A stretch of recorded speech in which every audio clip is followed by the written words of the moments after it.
The night was a relentless cold downpour in Boston. Ambulance sirens screamed, converging on the emergency room. A young woman in a blood-stained suit was wheeled in, her face pale. The nurse asked, "Did anyone accompany her?" Silence. Everyone retreated. Only one man remained. Daniel, a struggling, single dad in a worn jacket, standing silently by the entrance. He looked at the stranger, seeing her weak breaths. He whispered, "No one should be alone when it matters most." He pulled up a chair, utterly unaware. She was the powerful CEO of the very corporation that had once fired him. Daniel Harris, 38, was a man perpetually running on empty.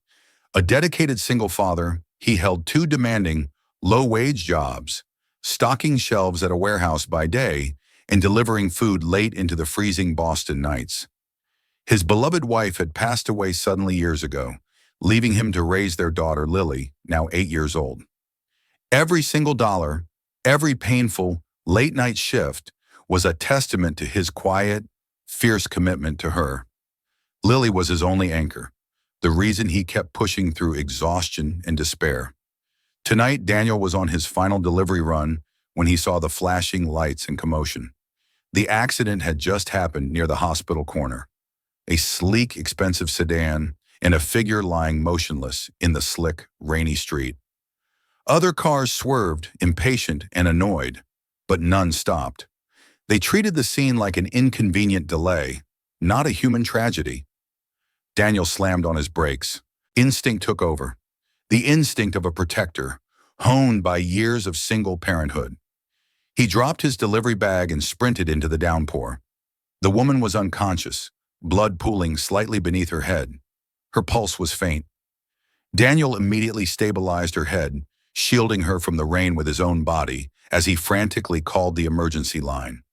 He stayed there, talking calmly to the dispatcher, his knees sinking into the freezing, oily water for nearly 10 agonizing minutes until the ambulance arrived. He held her hand, a hand that felt fragile, despite its expensive rings, until the paramedics took over. At the hospital, a harried nurse approached Daniel. "Are you next of kin? Her emergency contact?" Daniel shook his head, water dripping from his frayed jacket hood. "No, I was the one who found her. She needed help."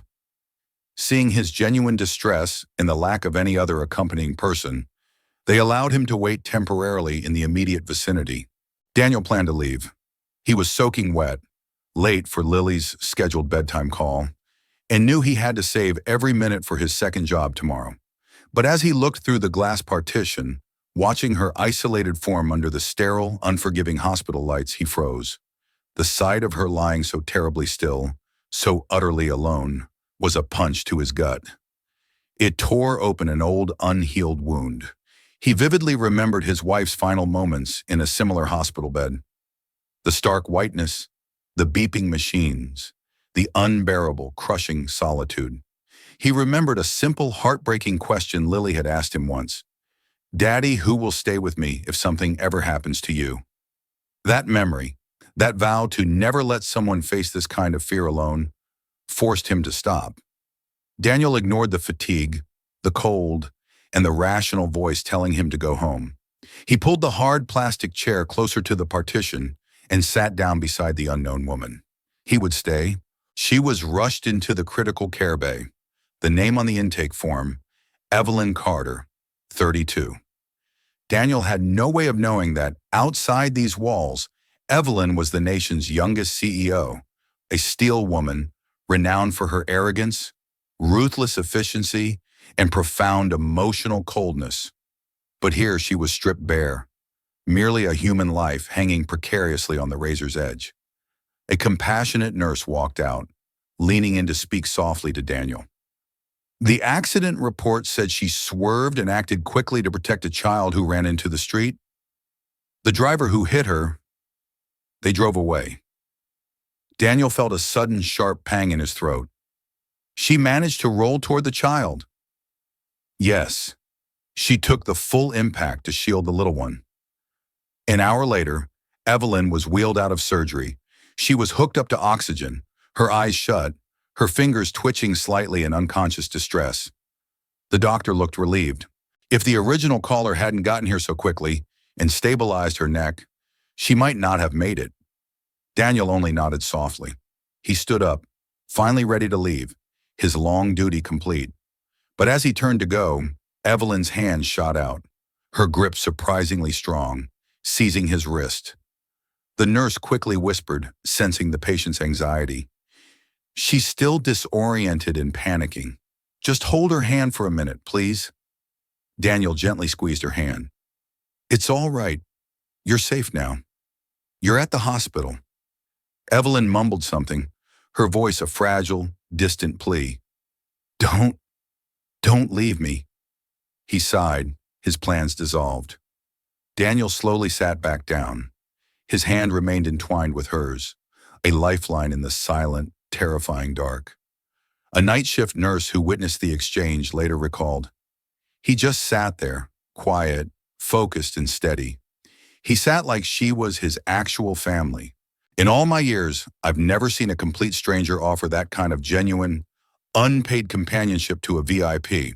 It was 3 a.m. when Evelyn abruptly jolted awake. A blinding, agonizing pain shot through her leg and arm. She gasped, fighting to breathe, disoriented by the harsh lighting and the persistent sound of the heart monitor. She tried to sit up, but the movement sent a fresh wave of nausea and agony through her, forcing a choked cry from her lips. Daniel, who had been dozing lightly in the uncomfortable chair, instantly shot to his feet. "Are you all right? You're awake." Evelyn flinched violently at his sudden presence. She looked at his face, unshaven, exhausted, a stranger. "You! Who are you?" she demanded, her voice hoarse and commanding, even when fractured by pain. "I'm the person who called the ambulance for you. I was waiting." Evelyn's eyes darted frantically around the room, searching. "Where are my people? My staff? My assistant? Where is my father?" The night nurse, coming in to check her vitals, spoke gently. "No one has arrived, Miss Carter. You were brought in alone." Evelyn's face tightened. She swallowed hard, turning her head away to hide the sudden, raw vulnerability. The silence of her abandonment was more painful than the broken bones. She forced her voice into its familiar, icy tone. "I don't need your pity or anyone else's." Daniel didn't flinch.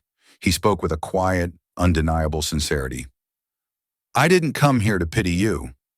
Evelyn finally looked at him, really looked. She took in his ragged old coat, the faded denim, his worn-out, mud-caked shoes, and the calloused, thick hands that had just released hers. "You're a delivery man," she stated, the judgment clear in her tone. "Yes, among other things." Evelyn let out a small, tired, bitter laugh. How utterly ironic. A failed laborer is the one who saves the life of a CEO. The universe has a strange sense of humor. Daniel's composure wavered, his eyes darkening momentarily.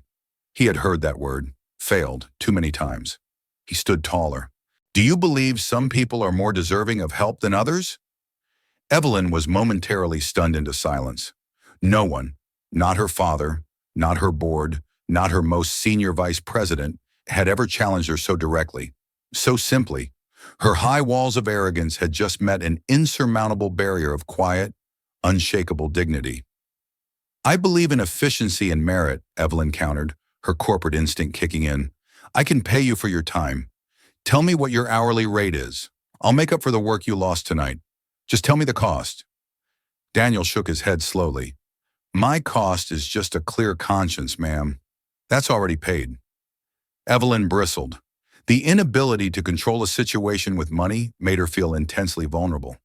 "Don't be ridiculous. Everyone has a price. Name it. A new car?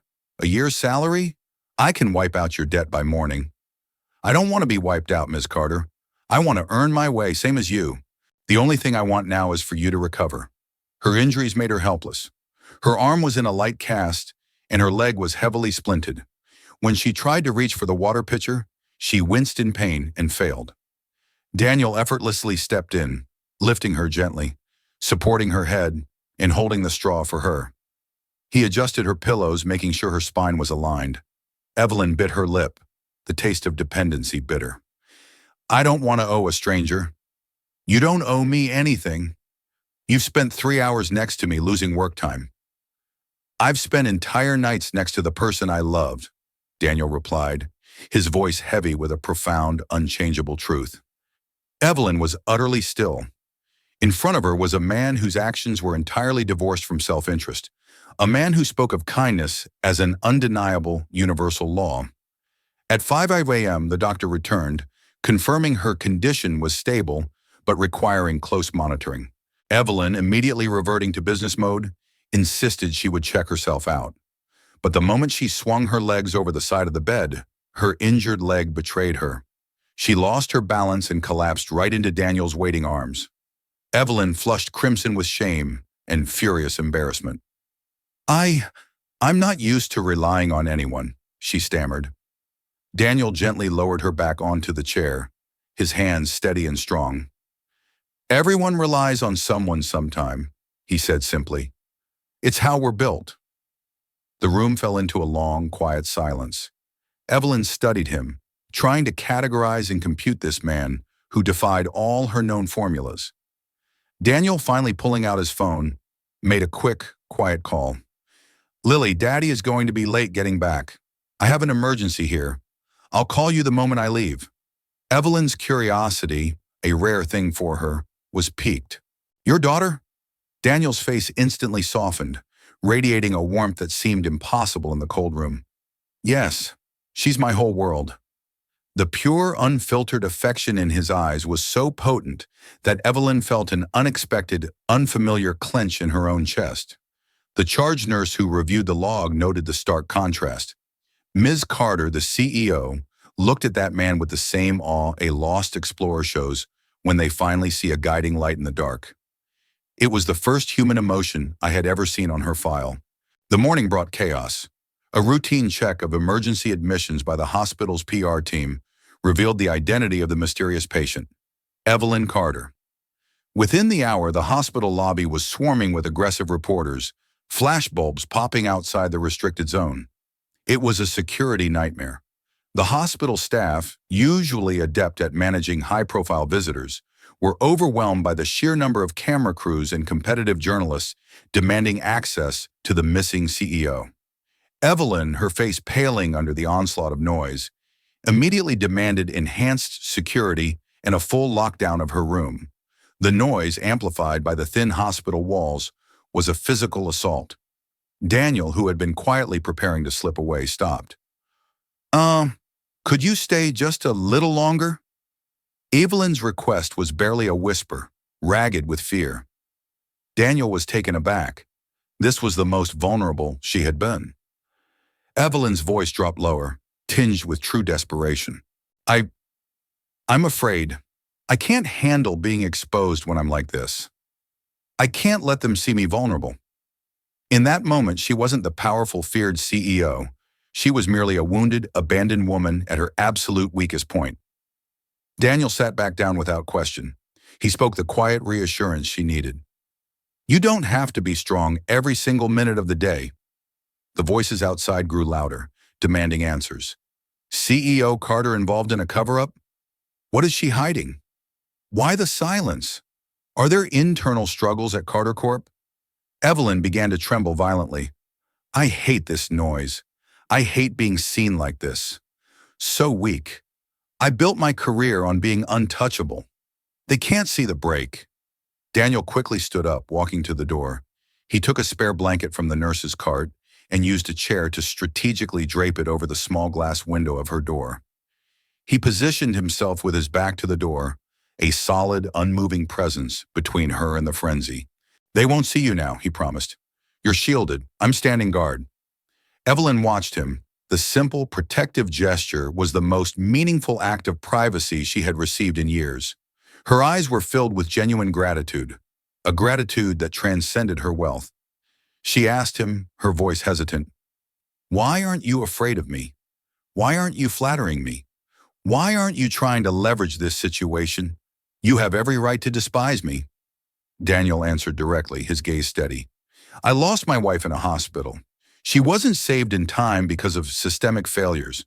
Since then, I know money and power can't save a life when the time comes. All that matters in a moment like this is the pulse and the breath. Evelyn swallowed, the weight of his personal history pressing down on her. Daniel continued, I helped you because it's the right thing to do. It's what my daughter Lily expects to see in her father. She taught me that kindness is its own currency. The deep-seated solitude that had defined Evelyn's life suddenly melted into something soft, fragile, and almost painful. Around noon, Evelyn's chief operating officer, a sharply dressed man named Marcus, managed to bypass the worst of the security and burst into the room. He looked relieved but immediately professional. Oh my God, Ms. Carter. We've been searching for you all night. A CEO cannot simply vanish like this. The board is furious. Evelyn's voice was stone cold. I didn't vanish. I nearly died. And the board can wait. Marcus immediately spotted Daniel, giving him a disdainful, top-to-bottom survey of his working-class clothes. He curled his lip in contempt. You were rescued by a manual laborer? This is appalling.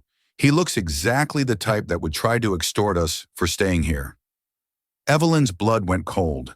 She struggled to sit upright, ignoring the searing pain in her leg. Her face was blazing, not with fever, but with righteous fury.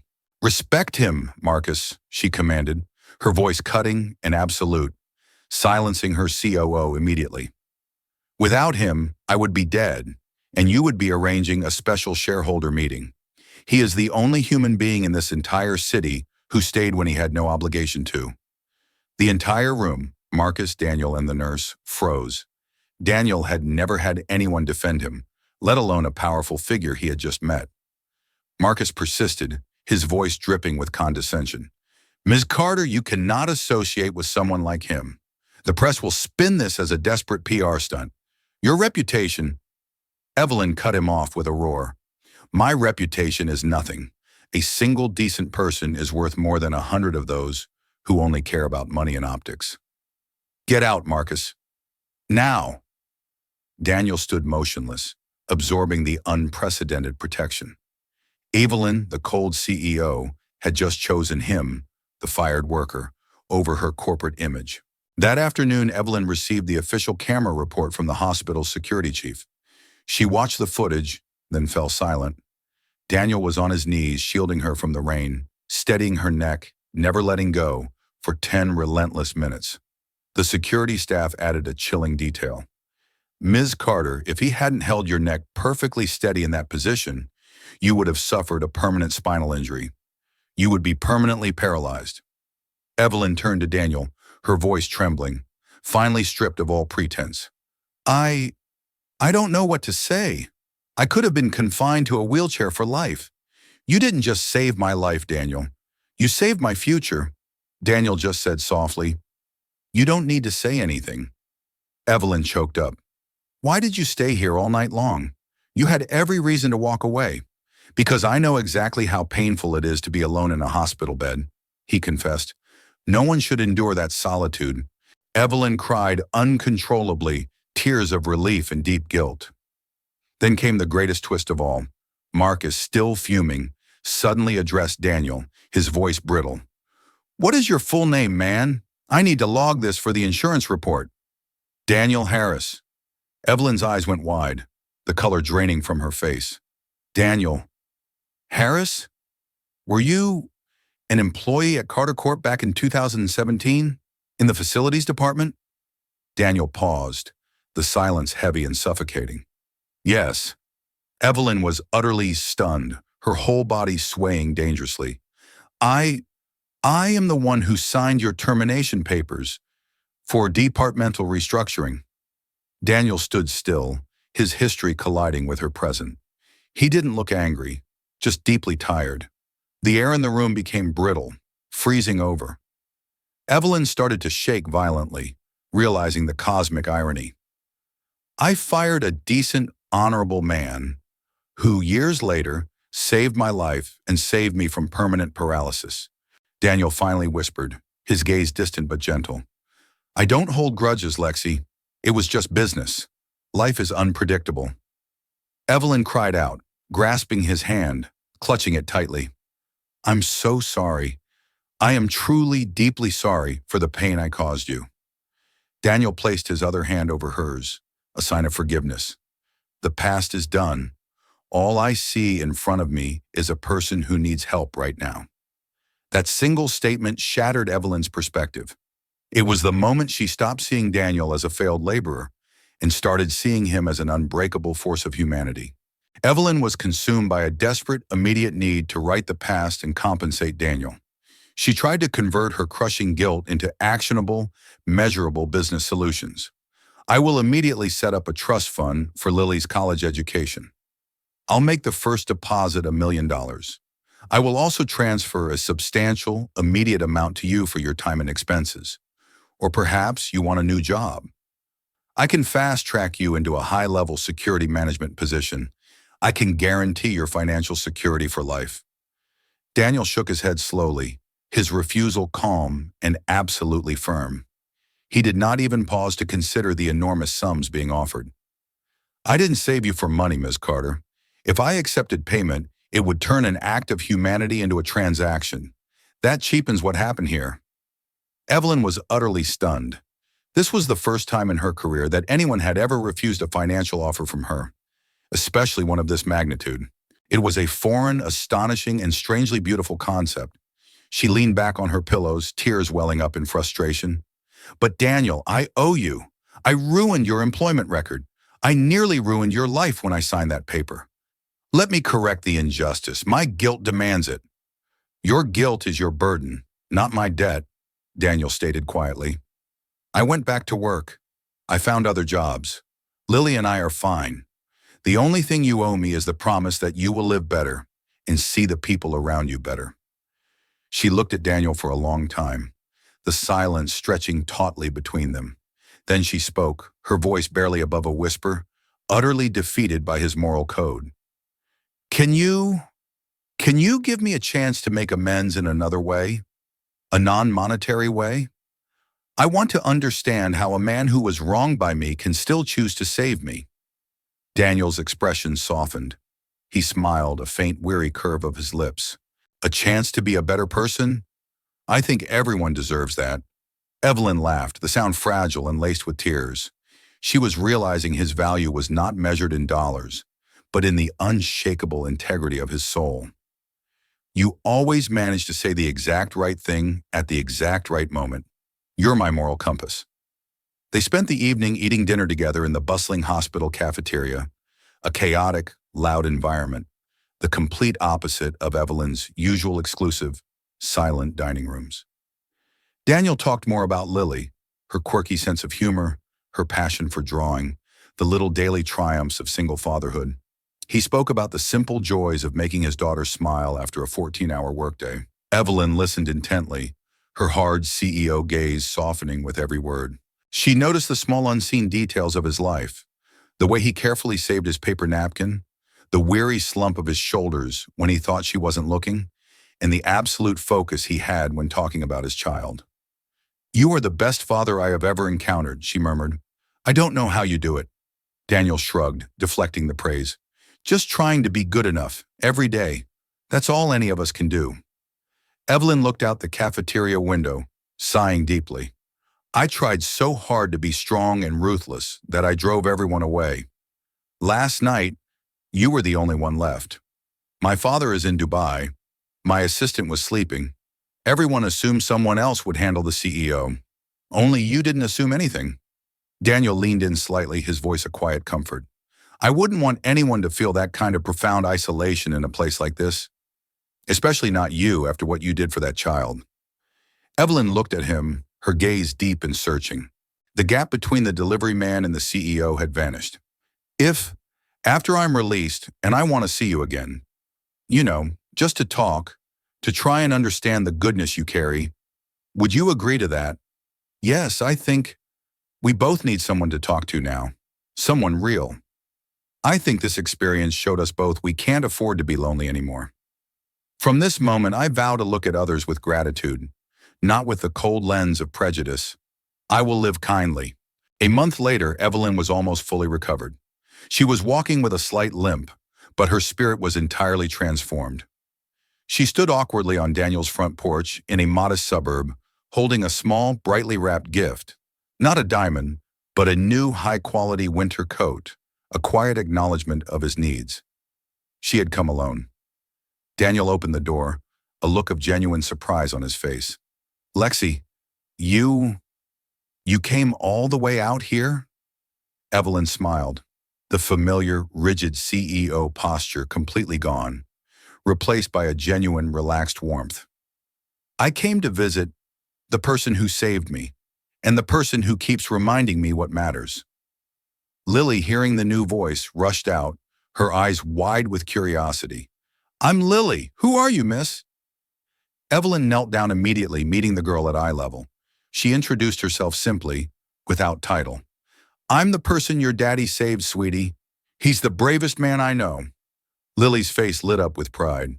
"My daddy saves people all the time. I'm so proud of him." Evelyn's eyes welled up with unexpected emotion, a feeling of simple, perfect joy. When Lily ran back inside to check on her latest drawing, Evelyn turned to Daniel, her voice soft and heartfelt. "Daniel, since the accident, I've thought about you constantly. I've realized my billions bought me nothing but solitude. You, the man I fired, showed me that. You appeared in my life at my darkest hour." Daniel gave a low chuckle. "I just happened to be passing by, Lexi. Fate is strange." "No," Evelyn insisted, shaking her head gently. "You happened to pass by, and you stayed. That's the difference." Evelyn took a deep breath, the admission of her need palpable. "I want to be close to you and Lily, not out of guilt, and not because you saved me, but because I found a peace with you that my entire successful life never gave me. You are my home, Daniel." Daniel looked at her, his expression tender and open. He reached out and gently took her hand, the calloused skin meeting the smooth skin of the billionaire. He then said the words that made her heart stop. "If you want a place to start over, Lexi, if you want a family who will always put you first, then this always has room for you." Evelyn broke, tears of relief and acceptance streaming down her face, and leaned her forehead against his shoulder, finally allowing herself to be weak and safe in front of someone. Lily rushed back out, grabbing a hand from each of them, her small, determined hands connecting them physically. "Are you Daddy's girlfriend now? Say yes. I love you both." The two adults burst out laughing, a mix of joy, relief, and the simple promise of a life together, bound not by contracts or wealth, but by a moment of human kindness. If you believe stories like this deserve to be told, leave a comment and subscribe. We tell the stories that shouldn't be forgotten.